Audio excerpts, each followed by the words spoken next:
Hi. Um, I am at Chincoteague Island in Virginia. This is like the first thing I've done really since going home to my parents' house at the beginning of the pandemic. This felt safe because it's so isolated. You're never really near anybody. So there are horses or ponies, I guess, and they are so beautiful.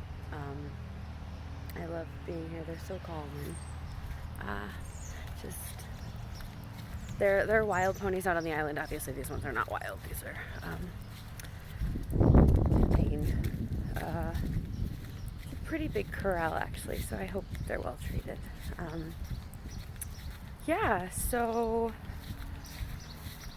life is pretty not out of the ordinary right now.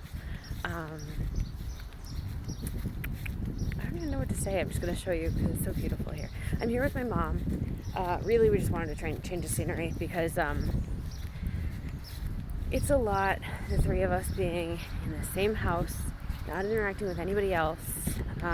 Well, my mom works in the hospital, obviously, and like it's not like they're not, but you know, it is still a lot of time in the same place with the same people, especially because like I'm not used to living with them. They're not used to me being there. It's not that big a house. I mean, like it's big enough that I'm not like in their way all the time, but maybe this is just like deep breath, see something new time. And my mom is an introvert more than I am, so right now she is having introvert time, and this is like a 48-hour vacation of sorts. So I'm of course attempting to respect that because her vacation ideas might be different than mine. I want to be careful of that because I'm an extrovert, and given the choice I'd be around people 100% of the time, but I want to make sure like she's not feeling like I'm pushing that on her. So some marsh. I can't even tell what you can see. There's that way lighthouse, and over there is the bridge that takes you over to the beach and where the ponies are, and I guess just the national park. This here where the ponies are, or the horses, it's called the Refuge Inn. It's like I have stayed here probably 10 times, and it's more like money than I realized when I was a kid. But so we came here pretty much with my grandparents, like not every summer but a lot of summers, just for like a long weekend, and it has a very homey feel.